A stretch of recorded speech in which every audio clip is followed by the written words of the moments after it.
All right, gents, welcome back to another episode of the Man That Can Projects podcast. I'm your host, Lockie Stewart, and I am chilling out in the office today.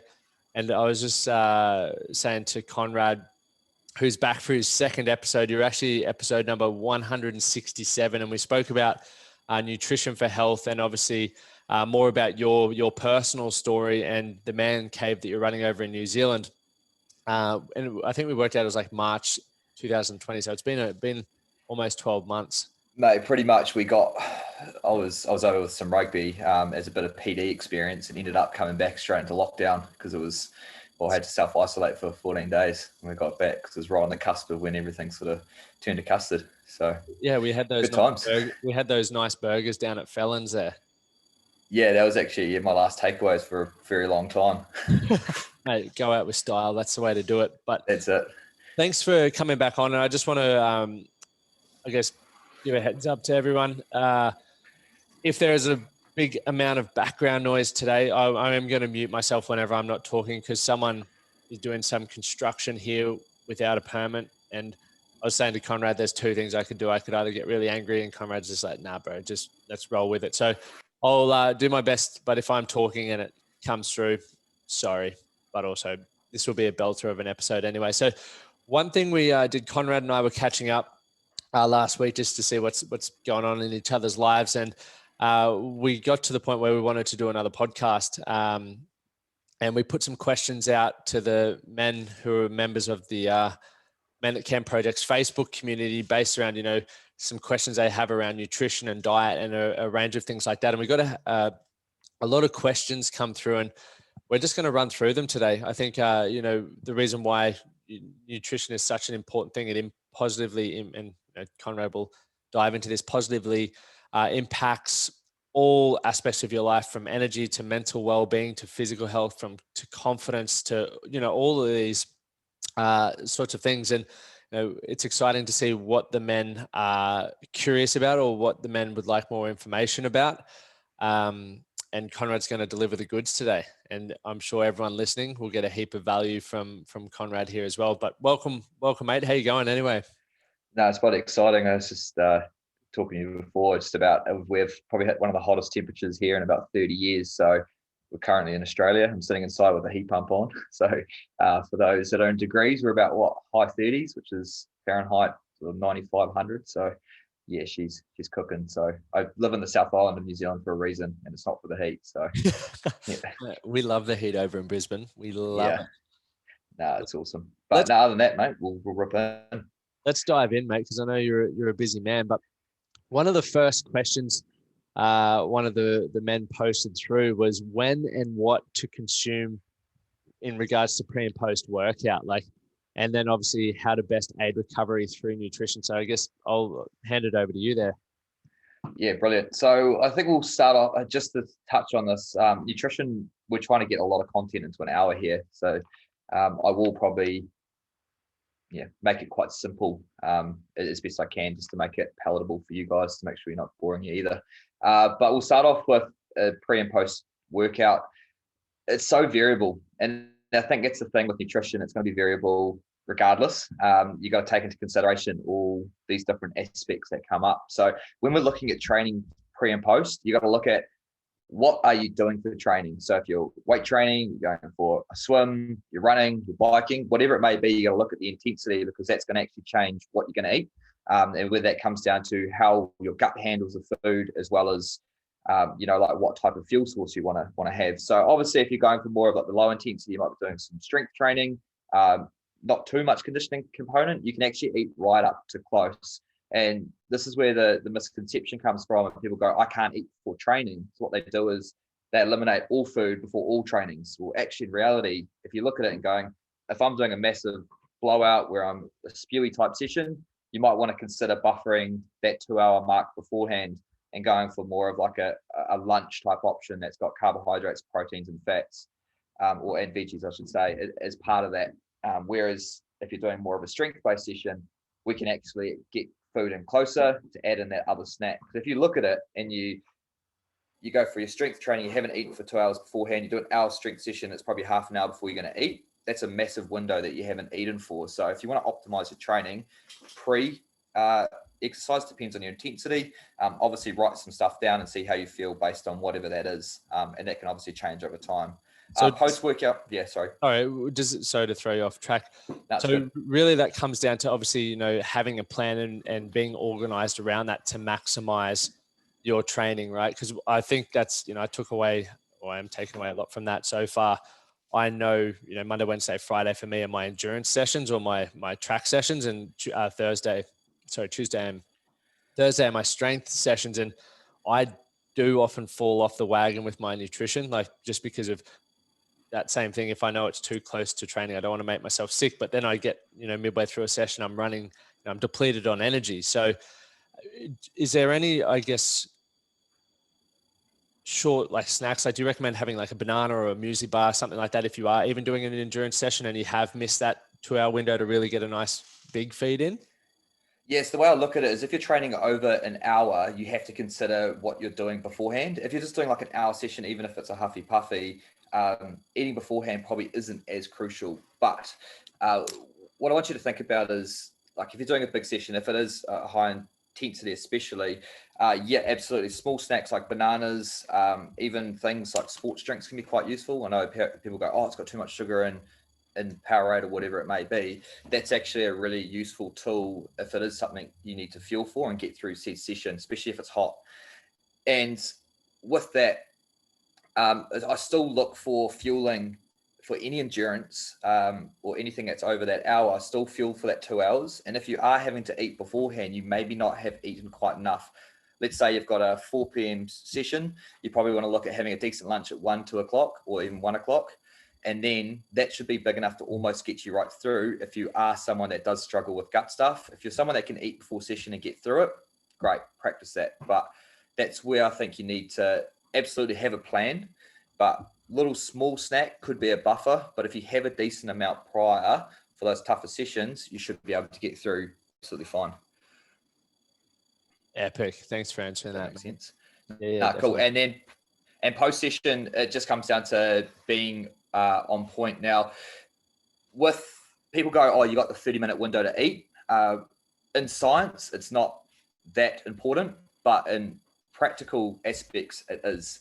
Like I said before, often, okay, let's say you got 2 hours before, you're training for 2 hours, and then, you know, you're waiting till you go home to cook your meal. Suddenly it's 5 hours that you haven't actually eaten for, unless you've been eating during, but still it's not a lot. So that's where immediately after you got to think of, okay, I need my protein sources, my carbohydrate sources, and my fluid. It's really important to replace whatever you've lost to get something into if you understand fight or flight, rest and digest, sort of kickstart those neural pathways. With that, if you're doing a strength training, sometimes that smoothie you can have before your training, if that's something you can handle, to recover pre-training. And what it does is, as you're, you're stressing your muscles, and what happens then is you're actually recovering during that session.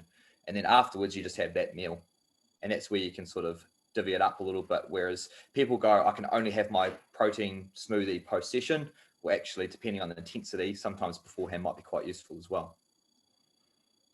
Yeah, that's wicked. I was chatting to, this is probably how we got on the topic of having another podcast, answering some of these questions, because I'm really poor with my pre and post workout, you know, supplementation in terms of like having protein shakes. And I know I don't eat as much as I probably need to for the amount of training that I do to recover better and to have that energy. So one thing obviously you recommended was for me to get back into having those shakes just for additional, you know, protein and everything like that. So since we spoke last week, I have been having shakes every day and I'm feeling awesome. But for me, it's just easy after training. I like having a nice cold drink, and I just mix mine with water. Nice. I say you're just doing protein and water. That's protein and water, mate. This is where when I'm walking to the professional environment, supplements is obviously a big thing, and it's easy to prescribe. And this is a challenge that I set these guys. I actually took away mass gainer for those guys needing to put on weight because it's full of sugar and fat. So what I wanted to do is actually go, how do we create you getting your calories that you need without doing it through supplement form? What I use is protein, not as a core food. I use that as an additional to whatever food you're having. So if, like, let's say, rather than having like a protein in water, I try to get the guys to have like frozen berries there, peanut butter, oats, and making it actually into a smoothie and actually getting those nutrients back in the body. So it actually ends up being, rather than just like protein, get it in, absorbs, you're actually getting all the other nutrients you need as well. So it's going beyond just worried about that macronutrient of protein. We actually want to go, I look at it as driving the car. You know, you put the fuel in, which is protein, carbs, and fats, which is your calories. Yep. And then you've got the other component, which is what's going to nourish your body, or what are you going to do to look after your car, which is your service, your tires, your oil, all that sort of stuff, is all those other like fiber and vitamins and minerals and that sort of stuff. Yeah, that makes. Yeah, you're right, and that's the way we look at it, and that's perfect. And when you plan your food, and this is, I think, something that I was going to touch on later, I might as well touch on now. Actually sit down and look at, okay, where am I training during the day, and plan your meals out around that. So if you're someone that likes to have 3 meals plus a smoothie, so that's like your, let's say, 4 meals, you just manipulate your eating intake based on your training output or whatever that may be. If you've got double trainings or bigger trainings, you may have to consider more food around that. But that's kind of the easier way to do it. So personally, what I do is, so I like to train middle of the day because that's when I'm sort of quieter. So have breakfast in the morning, have my eggs, go through, then I'll have like a smoothie mid-morning, which is like my mid-morning snack. And then I'll be training around about lunchtime, and I'll have lunch immediately after. And I'll go on and generally have dinner. So I got into a pretty bad habit of only having 3 meals a day, but like you said, adding that extra one in made a massive difference. And that's sort of a non-negotiable for me now, is to get that morning smoothie in, which is, yes, it's protein. Yes, it helps my recovery, but what it's also doing is actually nourishing with, and I use a greens powder, I use blackcurrant powder, as well as all my berries and milks and bananas and that sort of stuff as well, to get my vegetable or my fruit intake up. Is there a simple way to sort of find out roughly how many calories you should be having? I know we didn't mention this, but I just thought I'd ask. There is. So if you're the type of person that likes to count calories or is like real into numbers, obviously there's apps that you can use. Yep. Then the problem is they often either under or over report based on if you go, I want to lose weight, they'll put you on a pretty significant deficit, or they give you too much. Also, the other issue with that is you want to start tracking your calories, and all you want to do is get under the number, because that's what we should be doing, which is not ideal either. But that could give you a ballpark number. I know things like body scans and stuff are becoming more popular. Yes, they're not overly accurate, but they flick out. We'll talk a little bit about metabolism. Flick out what they call a basal metabolic rate, which is essentially what your body requires based on your muscle mass, your height, and your age. Essentially is the core ones, and whether you're a male or female. Yeah. Also got female listeners too, so this all comes under them. And then from there, that gives you like your baseline. And me, I'm pretty short. I'm only 170 and I'm 80 odd kilos. My basal metabolic rate's about 1750. And you see these diets that are floating around that are like 1200 calorie diets. Like that's eating less than what my body needs if I'm in a coma in hospital. So you got to look at that and go, okay, cool. That's my absolute core. And this is where guys actually get it very wrong, because they look at their missus and going, I'm eating twice as much as my missus, but you've probably been laboring all day. Yeah. And then that's why the pi and V sort of options, and you go, they can eat, or they've got a fast metabolism. It's actually because their body requires a hell of a lot more. It's not because they digest food fast. It's just because they're bigger humans. Yep. And from there, you can actually determine, if you're an office-based worker, you times that by, for those that want numbers, 0.3-ish, 0.4. Of that basal metabolic rate. Obviously, if you're more active, you've got a tradie job, you could be 0.6 upwards at least. Yep. And then you tax sort of calories on top of that. I think there was, when I don't know whether you saw my video yesterday that I popped up, the accuracy of sports watches in terms of determining your calories. There's so many variables in there that it makes it really hard. So what we're going to look at doing is go start with a ballpark number. If you want to track, use the apps. They'll give you something to start on.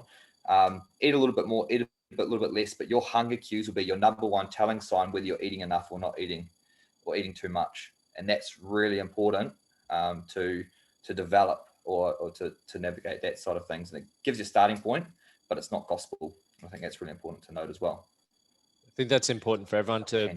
Yeah, no, I think that was awesome, and I think it's important for everyone to understand. As with all aspects of our life, you can always get that, I guess, that ballpark figure, but then we got to sort of specify it for ourselves and go off what feels right for you. Those hunger cues that you mentioned, just like we know in other areas of our life when things aren't working well, we generally get a good gut feeling around what's working well, what's making us unhappy, all of that sort of stuff. But moving on to the next question, one of the gents had in there was training for endurance events. I actually had a client message me, I think it was Monday, to do a 100K ultra in July or June. I was like, mate, that's not very far away, really.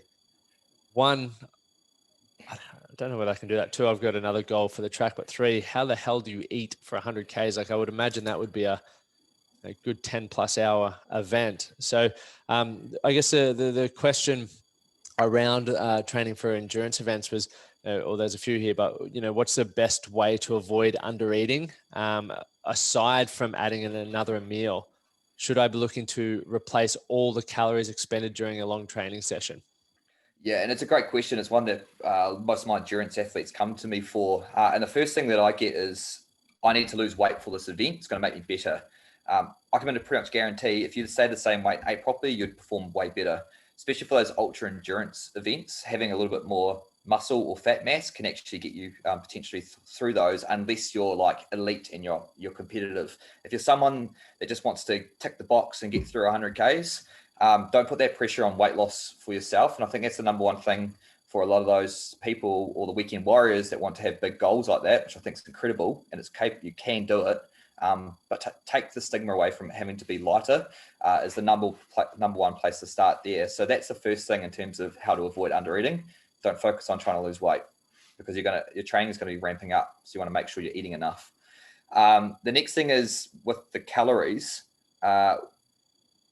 Should you replace all the calories from that session? Now, like I said before, you can't accurately measure unless you go into a chamber, chuck a mask on, and it determines your input versus output. And there's a whole lot of technology that happens in the science lab. So what number to replace all those calories is arbitrary. Like we don't know. Like the watches can give you, a ballpark in terms of like, yes, it's more than the other session. But what they don't take into account is, what is when you train a lot, your non-exercise activity thermogenesis, i.e. your NEAT, i.e. your step count, significantly reduces. Because if anyone's done a marathon or a half marathon, the next 3 days you don't want to get off the couch because you're so sore. Yeah. Same concept goes, your body's trying to conserve energy. So you go, oh, cool, I've burnt 2,500 calories, I can eat that back. Your body's actually done really well to conserve that. So it's sort of it's a fine balance, and the number is unknown. But the key thing you need to start doing is like you use the Whoop, so you can actually look at HRV testing and looking at how well you recover. And there are some cool apps if you don't want to go invest initially in that stuff, because it is very expensive. But that's another conversation. But I think the key thing is, should I replace all my calories? You got to look at going, what am I eating before? How long's the training session? How do I eat during the session to ensure that I'm kind of fueling and topping up? So they say, 30 to 90 grams of carbohydrates per hour. If you're a dude, aim for 60. It's easy, makes life easy. But the key thing is, are you eating enough meals? If your training's between 10 and 3, let's say in the middle of the day, are you missing meals? Are you missing lunch? How are you going to make that back up? And you want to kind of try to eat. So if you do a big session, try to eat as many of those calories in that big training session, rather than getting, let's say you did it on a Saturday, coming to a Monday, and all of a sudden you're going to chew your hand off because you're eating, and then you overconsume there. So I think the key thing is figure out what hunger is, navigate that, and ensure that you go, okay, I've got a big training session. I need to eat more food. I need to eat during. What that looks like is variable, obviously, on a lot of different factors, but get it down on paper, write down how you feel, how you recover, and that'll be your best indicator of, replacing those calories. And if you start losing weight rapidly, that's your under eating, essentially. Or if you're feeling really fatigued and you can't concentrate at work, or you can't can't sleep very well. That's another sign of under eating as well. Yeah, that's awesome. And on that nutrition during endurance events as well, fats versus carbs, and is it possible to train to use either or? Like, is there a switch you can flick to say I'm in fat burning mode or I'm in carb burning mode? How does all that work? It depends on the intensity. So personally, I did some ultra marathons the year before last, and I run off carbohydrates, so my heart rate is naturally quite high. There are other people that working in a lower heart rate phase, and that means they're using more fats for said sessions. In terms of becoming fat adapted, there's a lot of sort of anecdotal evidence out there, which means someone's gone out and become fat adapted and said, this works for me, everybody should do it. And I'm not saying it doesn't work, but it's very case by case. So I sat on a panel 2 years ago now, debating the ketogenic diet in sport. For endurance-based events, there is potential for it, but at the moment we still can't say it's superior to carbohydrates. So you got to look at what you do personally, what you feel better running off. Some people like to go more fat way and get that in, but at the moment and where the research sits, carbohydrates are still superior, hands down.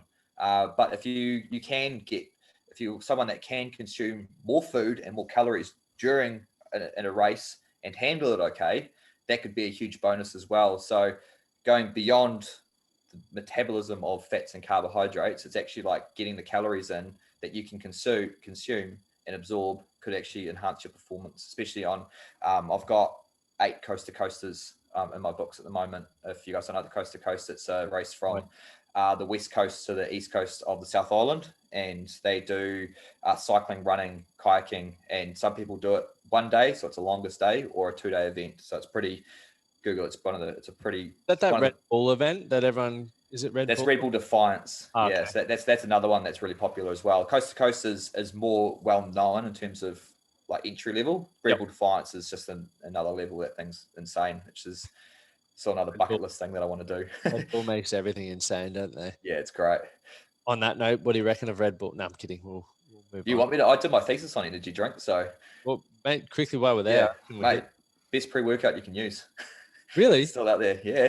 It doesn't have beta-alanine, but in terms of like getting a boost, you're better off taking that than pumping yourself full of like caffeinated, some like, ripped freak or something like that. Just have a Red Bull. Oh, we've got V Pure here. That's my go-to as a pre-workout. Absolutely. So even on that, I've never really understood, obviously I'm going into the gym and I'm definitely going to get my heart rate up. So why the hell would I take a pre-workout, which, is really designed to do that anyway?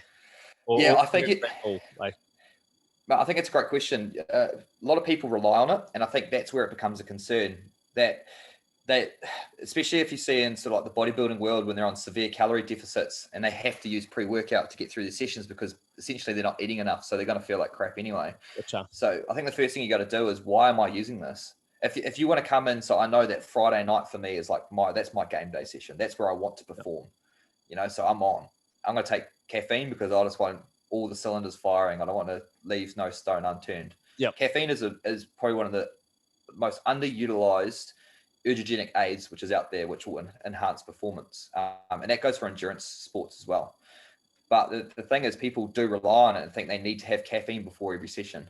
And that's this thing that comes into the motivation, and why I think motivation's bullshit, because you sit there and watch your motivation videos to get up for this training session, or actually naturally, yes, there might be some sessions that you really want to perform at, and there's other ones that you're just like, cool, I'm just going to enjoy the session, lifting weights, maybe doing a CrossFit workout, whatever it is.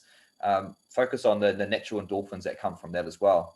So that's where you got to look at it. Like, am I wanting to perform in this training session, or am I just wanting to be, just be here and enjoy the moment that I'm actually doing it? And then obviously sleep comes under that. Caffeine has an 8-hour half-life. So if you're buffing caffeine before a 6 p.m. session, it's probably going to affect your sleep. So that's something else to consider there as well. Definitely. And let's dive into fasting, intermittent fasting. Now, I guess I'm really fascinated for this one. It's something that I've always been interested in. I had from about 2014 to probably middle of 2017, I fasted like a trooper. Like, I would do 60-hour fast, every fortnight. And I don't know whether that sort of fits into the intermittent fasting, but, people have the windows where it's like 16 and 8. and, various ones like that. But for me, I've personally, from experience, I really enjoyed it. I don't like the intermittent aspect. I just would rather go all or nothing. Like that's what worked well for me. And obviously with my training intensity, I now I struggle with it just from an energy perspective. But when I have done it, I've felt mentally just fresh. Like I don't do it for a weight loss thing. I just did it because I learned about autophagy and all this sort of stuff. So for me, from a mental clarity standpoint, I was like, boom, this is awesome. But I'd love to hear the pros, I guess, and the cons of intermittent fasting and your perspective around. You've pretty much ticked all your boxes of how exactly I was going to explain it, which is spot on. So the first thing you look at is, why am I intermittent fasting? Now, there is some research out there. Well, the key thing to, let's say, weight loss, start off with that. People do intermittent fasting for weight loss. Calorie deficit is the key. People sometimes don't like eating breakfast. If you skip breakfast, yes, you can overconsume food in the afternoon, but there has been some studies floating around that it does create a calorie deficit, which is fine, which is great. So that's where intermittent fasting could be used to create that calorie deficit. And what I mean by intermittent fasting, I'm talking about like the daily one, sort of like the 16-8, that type setup. But in terms of like the cellular regeneration side of things, there still isn't enough evidence for us to use that at that level yet. And that's the thing where you've said you've done the 60-hour fast, where evidence there more lies. We kind of look at it going, well, it's kind of that 48-hour plus area where we're seeing something, but we're not saying that we would recommend it yet, because it is still anecdotal evidence, and that's the thing. Like, how do we actually know? I'm completely open to it, but it wouldn't be something I'd go out and prescribe people and say, you must do this, it's going to change your life for X, Y, and Z. But I'm not going to stop people from doing it. But when the intermittent fasting, in terms of the 16-8, they've shown that it doesn't really get that benefit. But there is the odd case out there, but that's where people, in terms of like blogs and stuff, will take that odd or sort of the outlier and go, cool, this is going to work. So that's the kind of way in terms of how intermittent fasting works. But the thing is, if you're someone who is trying to optimize their training, and especially recovery, and essentially putting on muscle, intermittent fasting is not going to be your friend. And I've got a lot of, so I've got some boxes, because they obviously make weight, that intermittent fast, and others that make weight and that don't. Purely as a calorie thing, but in terms of your muscle regeneration, you need to have frequent protein meals over the day. And if you miss a meal, if you're only eating in a window of 8 hours, at the moment, we still think that that's going to be compromised. So it's still a lot of unknowns, but that's where personally I stand on it, and that's how I'll explain it to my clients when they ask. Yeah, that's awesome. And I really like that approach to things, because obviously, everyone's got their own stance on various things, but I think a lot of it comes down to, like you said, what's your intention for it? How does it, I guess, fit into your lifestyle, and how do you personally feel as a result of doing it? I also personally, once again, like the 60-hour, or, a sustained fast, just for the mental challenge. Because how often do you find yourself in a day-to-day basis where you're like, I need to eat? Some people, all they do is think about food. Granted, food's awesome. But have you ever tried a sustained window where you haven't? Like, it shows you how mentally tough and capable you are to overcome something like that, where your guts are going, oh, please feed me. Or your mind's like, please give me the burger. Like, wild. But then you hit that point where all of a sudden it drops off and you're not hungry anymore. Yeah. And you mental clarity. And, once again, I experienced the mental clarity and all those sorts of things. What about eating before sleep? Yeah, great question. Again, there's two ways to look at this. Again, weight loss and actually sleep quality. So obviously sleep quality is very important. Talked about caffeine just before. Eating before sleep, in terms of weight loss, the thing is, people go, don't eat after 6 p.m. or 7 p.m. because you'll put on weight and everything will be stored as fat. The thing is, you look at what foods you do eat after dinner. It's not the ones that you want to be that are going to support weight loss, is it? So that's kind of the first thing in terms of that side of things, and eating before sleep for weight loss. But in terms of, you're telling me that ice cream doesn't support weight loss? Well, good question. Actually, that's probably a good way to put it. It does if you're still in a calorie deficit, but people, the people that I work with are well, not even close to being there yet. And Yep. I eat ice cream. I like ice cream. I like ice blocks. We have it on occasion, and it's part of our lifestyle because it's something I actually really enjoy. The thing is, it's like when people have it every day and they set themselves those precedents. That's how they often, if someone that consumes like a tub of Ben and Jerry's a night, and this is a real thing, like, yeah, it's going to work for you if you don't stop eating after 6 p.m. because you've cut out a massive portion of what it is. But if you're, general, average, or, I'll call it optimal Joe, is, ice cream could be actually a really good sort of add on there. And if it's a social side of things, if you're going out for dinner and want dessert, great, have it. There's no problem with it. But in terms of sleep, eating before sleep, case by case. I know personally, I sleep best when I have mashed potatoes. I don't know why. I think it's the component of water to carbohydrate in that. But in terms of people say, oh, you shouldn't have carbs before bed because it compromises your sleep. You got to look at the type of carbohydrate. You got to look at like the volume of carbohydrate. And what I often see people is that dinner's the biggest meal of the day. It's been drilled into us from day one.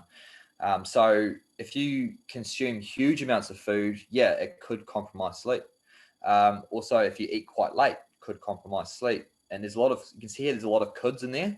The key way to know what you should eat before bed is by writing it down and then actually looking at, well, how well did I sleep last night? And there is a free app called the Sleep Cycle app that you could download and use. It's not the greatest technology, but at least it's something that can give you some sort of feedback on how you're getting on. But something that can actually support sleep is definitely like heavy protein, so the casein protein. Some people use it as a supplement and like that as a drink before bed. Or you're having something like, or you're having things like Greek yogurt, something along those lines, potentially mixed with some berries as a dessert. And that could actually help you sleep at night too, just because of the protein content, which helps the digestion and actually helps recovery and that sort of thing as well. So it's still, when people go, you shouldn't eat this before bed because it'll compromise your sleep. Unfortunately, there's no hard and fast rule for that yet. It comes down to, again, how do you feel and how well have you slept based on what you ate before you went to bed? Yeah, interesting there. And what about finding out the best diet for you? I've personally tried ketogenic diet. I've tried vegan. I've tried vegetarian. And I've tried all these things for a good 3-month stint just because I wanted to understand them for no more reason aside from that. I just wanted to know what it felt like for me so I could, I guess, have an understanding of what it was like. And I won't share my experiences with them, but, various ones, I've just gone back to just eating sort of what I feel like in moderation. That's what I feel works for me at this point in time. Mm-hmm. Yeah. Yeah. Good question. I could have a real simple answer. How do you know what diet's best for you? Write it down. Write down how you feel, how you're progressing, make small changes. When we see dieting, people go drastic. Like, let's say we want to go low carbs, they cut out all the carbohydrates. And what happens is they actually reduce their calories significantly, run out of energy, crave sugary foods, which is a sign of hunger. And then all of a sudden they go, I've blown out. I haven't met the requirements that I need. I had like a half a chocolate bar, which has got too much carbohydrates. It's going to put me out of ketosis. Like it's the whole mentality that comes with it. So you got to look at it and go, well, where do I want to sit on the scale as an individual? Like, so do I like more fattier foods or do I like more sweet foods? So if you like more of the sweet side of things, you might be more carbohydrate based. If you like more fattier foods, you might be more of the savory type based. It's kind of, I just work off a pendulum, and it's interesting. Completely plant based, people have said, I've reduced inflammation, I've got way more energy, I've slept better. But then people that have done like ketogenic diet have claimed exactly the same thing, but they're on opposite ends of the spectrum. Even the carnivore diet, right? Like people are saying similar things that I've heard, and I've never tried that one, but yeah. Yeah, so I am working with a couple of people on the carnivore diet, and it is for a very short amount of time that people that I'm working for, because it is performance based, and being a carnivore diet, unfortunately, isn't a performance type diet. But again, it's an extreme that someone's come up with, and you can tell yourself anything and it's going to make you feel better. And there is some, it's the placebo effect. And that's where, they've given people pills and they've told them it's going to do something where it actually hasn't. It's a beautiful thing. Same goes kind of with dieting as well. But the key thing is when people diet, they invest in their food. So they actually give a shit about what they're eating. They know what they're putting in their body. And all of a sudden it makes them feel better. So then they go, all of a sudden they tell all their friends that, oh, I've been doing plant-based and it makes me feel 100 times better. That's good. That's great. But it's like, if you come back and what diet is best for you, the one that you can still eat at the table with your family, the one that you can go out and have a meal out with a mate and have a beer and it not actually matter, the one that gives you energy during training, whatever that may be, that is completely up to you. There is nothing that is in a rule book that tells you otherwise. I think that's really important for you to recognize as part of all that. 100%. It really, one thing I'm starting to really gather from everything that you've been talking about, even from intermittent fasting to fueling yourself pre and post workout, all that sort of stuff, is like you take ownership and you just start really logging things so you gain a greater understanding about, what you're eating, when you're eating, and how it's making you feel. Then you review it, and what you feel is not working, make some small changes until you start feeling good. Yeah, and small changes is the key. Drastic changes is not going to be the end things. You might sit down and go for your diet and you go, okay, cool. The one thing I want to focus on is just nailing breakfast every single day for the next 3 weeks. Yep. All right, change that. Cool. Feel better, got more energy throughout the day, more consistent. Great. Awesome. Next thing I want to do, cool. I want to nail my pre-exercise food. Great. That's the way. And then just take it step by step. And it comes back to Atomic Habits, James Clear, about just creating those small steps and actually continuing to do them until it actually becomes something that you don't even have to think about anymore. That's perfect. And that's what with anything.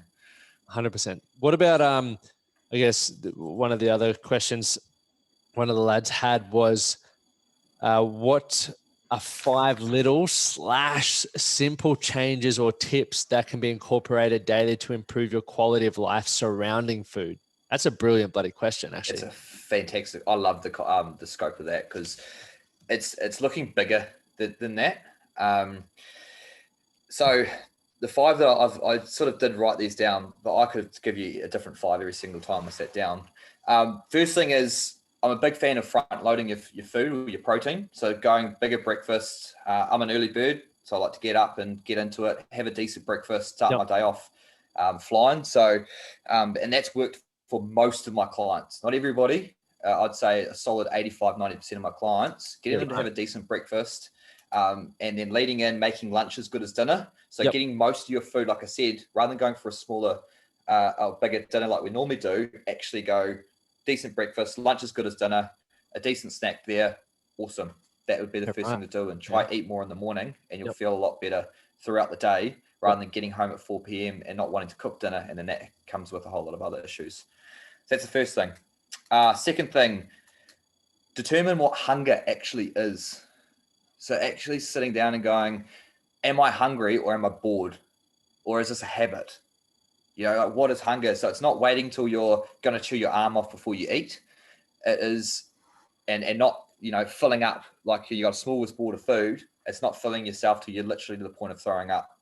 And it actually comes back to intuitive eating. So reconnecting with your body, and that's really important. So that's the next one. Determine what hunger actually is. Awesome. Number 3, fluids. Keep your water intake up. People often forget this. That's really, really important. And fluids doesn't have to come in the form of water. It can come in the form of smoothies, and come in the form of coffee, tea. I'm not saying drink lots of coffee, but you can get it. You don't have to consume 3 liters of water. And that's the thing. There is no number of fluid that we should be drinking. The key indication for you to determine if you're consuming enough is when you wake up in the morning, what color is your pee? If it's dark yellow, if it smells, you have not consumed enough water the day before. All right, and if you're a heavy sweater, consider electrolytes. There's some good sort of sugar-free options there you can pop in your water. There's you got cold tea infusions if you don't like the flavor of water. There's heaps of stuff there, but keep your fluids up, because often we mistake hydration and hunger and fatigue as potentially dehydration or lack of hydration. Yeah, 100%. Okay. Number 4 is plan your meals. Now, I'm not saying food prep, put them into little boxes and take a photo and throw it on Instagram. Not about that. I can't stand people that do that, but people do it. And if that's you, absolutely fine. That's not my cup of tea at all. I like cooking food. But plan your meals. So at least know when, let's say you've got lunch out with someone that you don't need to provide lunch that day within a week coming up, or you've got dinner out that you're not going to have leftovers for lunch the next day. So at least you know what is coming up so you can actually plan and structure your meals. And when you do have social events, kind of start thinking about how you're going to process, or let's say you're going to a barbecue where there's going to be copious amounts of food, start thinking about what salad you're going to take, because nobody takes an epic salad. And trust me, if you take an epic salad, people talk about it. And that's a really positive experience as well. So plan your food. And from there, it's actually being proactive rather than reactive. And you can plan your food and then you reflect on how that week went. And then that's how you develop moving forward. And number 5, and making sure food is a positive experience. That's just bottom line. If you're eating because you hate it, you're not doing it right. Simple as that. So, if you're not someone that loves vegetables, look up some recipes and try to cook it a different way. Okay. Disconnecting from social media, watching Netflix while eating, all that sort of stuff. Start to, if you've got a bar at home that you eat at, or you've got a dining table, eat your food there. Move, or if you're at work, stop eating in front of your computer. The problem is we aren't giving ourselves time to consume food. Like, it can be social with friends. Yeah, I'm exactly the same. We like to be social with friends, but make sure that it's you are connecting with what you're eating. And it comes back to that hunger, actually understanding what fullness is like, because you can consume huge amounts of food without you realizing it, especially if you're distracted, looking at emails, watching Netflix, whatever it may be. Okay. Mate, Sit there with your food. The other night I had spaghetti, bolognese, and I was 100% connected to it. I was so hungry, and the bowl, and I had parmesan cheese on it. My goodness, I couldn't stop telling Amy how delicious it tasted. I smashed it. Yeah. And that's the connection that I think we've lost definitely over the last, from what I can remember and how we grew up. We moved away from the dining table, but we've brought it back, and it's been an absolute game changer. And it's actually better. It's been better for my relationship with my partner, because it's actually disconnected me from my phone, and I'm sitting there with her, and we actually have that conversation. And it's a habit that we do need to get back into and make regular. It's a genius tip, especially for those in relationships. Think about ways you can get more connected with your partner. Like, don't sit down and watch Netflix, because you don't actually connect then. You don't connect with your food, you don't connect with your partner. So maybe encompass the both of them. Yeah, because she's quality time, and I'm physical touch. So it's just about making, like, I could sit there on Netflix and have, my hand on her and be absolutely fine, whereas she needs my full attention. So that's kind of my way of getting that and actually reconnecting with her as best I can. That's epic. So moving on, the final question. Now, this one goes over my head, so I'm hoping I can understand it through you. But what foods should be prioritized for improving the gut biome and, past probiotics, with the aim of speeding up your metabolism? Actually, I'll let you take it away. Go. Are you going to add something on there? No, don't worry. I'm sure you'll answer it anyway. Yeah, good. Okay, so the first thing is metabolism, speeding up your metabolism. There is a thermogenic effect of food, but it's actually quite smaller than what people perceive. And there is no real way you can speed up your metabolism as such. You can increase your non-exercise activity, which is what we call the NEAT before, our step count, and you can prevent the reduction in that by eating enough food. Yes, your gut microbe and looking at that side of things necessarily won't directly impact your metabolism. However, your quality of life will improve, and then they'll improve your step count, which will improve the amount you exercise and how good you feel and how positive you are going to be around food. And that's sort of ensuring that we disconnect and try to stop thinking that we can speed up our metabolism by gut stuff, and thinking about, well, actually metabolism is something that is sort of completely different, calories out, if that makes sense.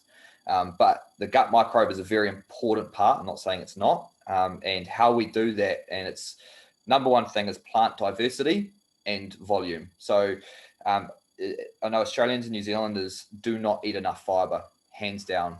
That's just the way it is. So we just in December last year, I'm not sure where Australia are at with it, but the vegetable, so we had 5+ a day, which was 2 servings fruit, 3 servings vegetables. Now it's actually 5 servings of vegetables is the recommended dose with 2 servings of fruit. So that's increased. Is that because the food isn't as nutrient dense, or why is that? Well, it comes back to, we've just realized that we need to, you can't underconsume veggies really. And they, like I said, they provide all the good stuff to help our body function correctly. They keep us fuller for longer with the fiber. There is potentially the lack of nutrients. However, farmers, especially in our countries, yes, they use the same soil, but they add the nutrients back into it. And some people think that's a bad thing, but that's in terms of the legislation and the requirements around that. Food is actually still pretty nutritious. Yep. So we still want to think about that and still increase our veggies. People go, oh, we should have powders. Well, you're kind of with a powder, you're missing out on a lot of that fibrous food and the water content of it, which is actually really important. Yep. So, but going beyond just vegetables, it's actually all the other stuff with the more plant-based way of eating. And because that's becoming increasing popular, it's actually becoming easier now. And I'm not saying go in and get rather than having a beef patty, having your soy based and all the rest of it based patties, or rather than having chicken nuggets, you're having your vegetarian nuggets. I'm meaning increase your beans, your legumes, your nuts and seeds. All that food is going to better the quality of your gut health. So the way we're going to look at it is, and probiotics can be really useful. They're still touch and go. Definitely in the sporting environment, they do help prevent upper respiratory tract infections. There's some good evidence around that. But the key thing is, rather than thinking of how do I boost my gut, it's just how do I support my system to function correctly? And it comes back to healthy eating. So the way we do it is we go focus on eating plant-based, and then if you like to have meat, add some meat products on top of that. So it means you're getting all these diverse foods. So you go and get one of those flash rice bowls from down at the restaurant, and you've got so many different colors. So it's 3 different colors of vegetables on there. Yep. You want to make sure you're getting enough, as well as focusing on plant-based protein sources. And you can Google that, and that's the way you can get lots of diversity in there. I like that, looking at it from a point of having a plant-based diet and then just add your proteins on top of that. I definitely don't have enough color in a lot of the meals that I eat, so I could probably improve upon that as well. That's for sure. And that's where sort of personally, I'm not a huge fan of people go, should I prep my food? And if it's easier for you to do that, absolutely. But the trap you fall into is that you have the same thing for 5-6 meals per week. Yeah. And but we've got the fortunate, I know you got HelloFresh over there, which we've got here. Those sort of food boxes and stuff can actually be really useful in terms of diversifying the type of food that you have, especially if you're not confident with cooking. Yep. So that's a way you can develop that strategy, and that's a way that you can actually get, good quality food and actually feel a lot better doing it. And you're learning stuff and skills along the way. That's awesome. That you absolutely nailed that. Was there anything else you feel would add value that wasn't necessarily asked? You blew those out of the water. Yeah, Pedro's got a couple here. I just want to just touch on testosterone, just because I'm looking to do a lot more in the space. So I refer on to this awesome lady who I work with here. She focuses on fertility health for females, and she keeps telling me there's no fertility health for males. There's nothing here.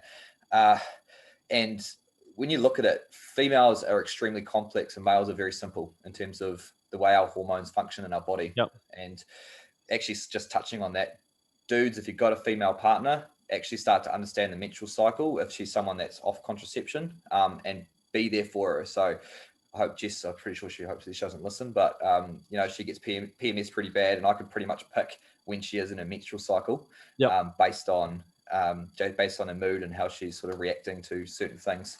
But we're open and honest about that, and I think it's fantastic in terms of us understanding each other. So just on that side of things, females are very complex, so males are actually quite simple. And the thing is, we get caught up with sort of that gym bro mentality of boosting testosterone. Now, all the guys that are talking about boosting testosterone are probably guys that are sticking stuff in their ass. So before we dive into that, I think the easiest thing to do is there a legitimate way to boost testosterone? You basically need to take gear if you want to do it and boost testosterone, but you don't want to do that because that's going to have negative effects in the future. So the way we think and look about testosterone is about how do we function or help the body function correctly. And the way you do that is eat good food, eat enough, exercise regularly, but also not too much. So don't overtrain, reduce your stress, and increase the quality of your sleep. Okay. Those are the things that are going to support your testosterone and your natural body functions. So rather than thinking of it as I need to boost my testosterone because X, Y, and Z, it just comes back to the quality. And unfortunately, as human beings, we like to find the easiest way to get to a certain point. Mm-hmm.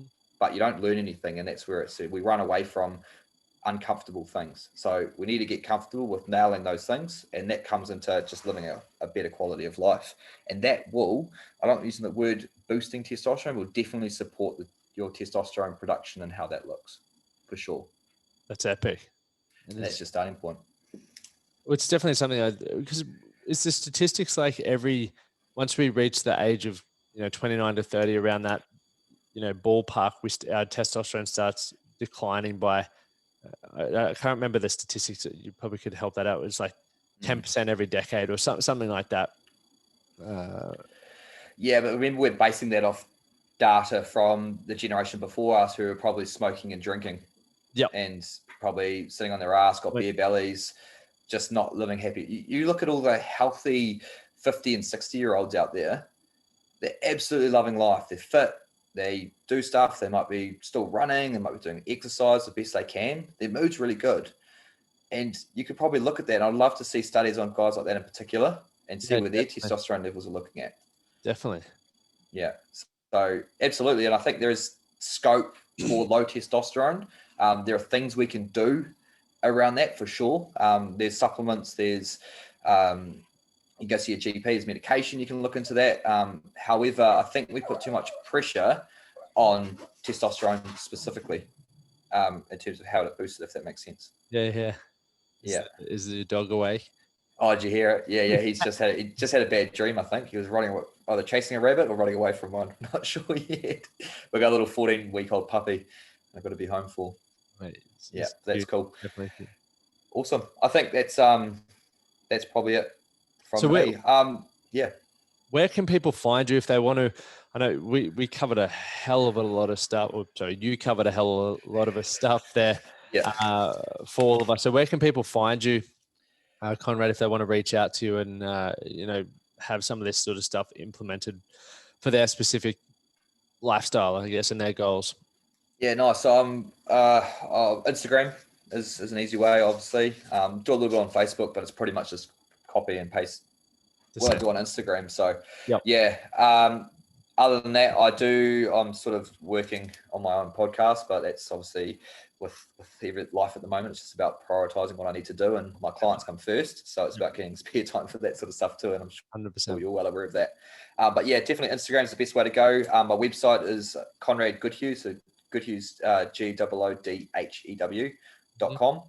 Yeah. And you'll just jump on there. That's my website. There's and for sort of the man that can listeners, and if you go, I've met you through Lockyer or whatever it was, flip me a message, and I'll do some reduced rates for you guys as part of my sort of affiliate type program. So epic. I'll put for those listening, this will all be in the show notes, so you can click on Conrad's website, or you can slide into his DMs on Instagram and make sure you mention you listen to this episode and jump on through there.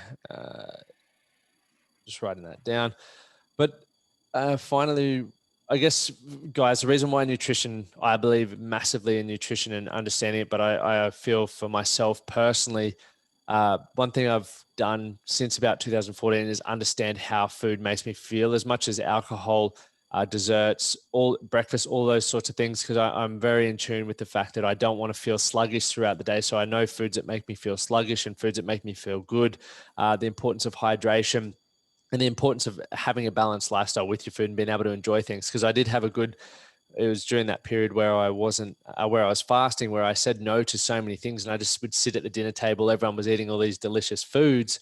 And I was just like, no, nah, doesn't align with what I want. And, you know, knowing what I know now, I think it's important to understand all of that. And it really helps with your overall mental well-being and quality of life. So just like with all of the 8 areas that we love having guests on to discuss and share tools and strategies and information around, this one's equally as important to nail to improve your physical well-being, which will have a positive ripple effect into all other aspects of your life. And that's that. Absolutely nailed it. And I think that's the number one thing, guys, is, and girls who are out there, you know your body better than anyone else. We can help you. We can answer potentially some of those curly questions. But at the end of the day, you got to look at what makes you feel really good. And that's everything. That's not only physically, but it's emotionally, spiritually, and yeah, really, really important. Well, appreciate your time, mate. And I'm sure a lot of the guys will reach out and, we'll have this episode and more to come. Thank you so much. Cheers, Lockie. Appreciate it, mate.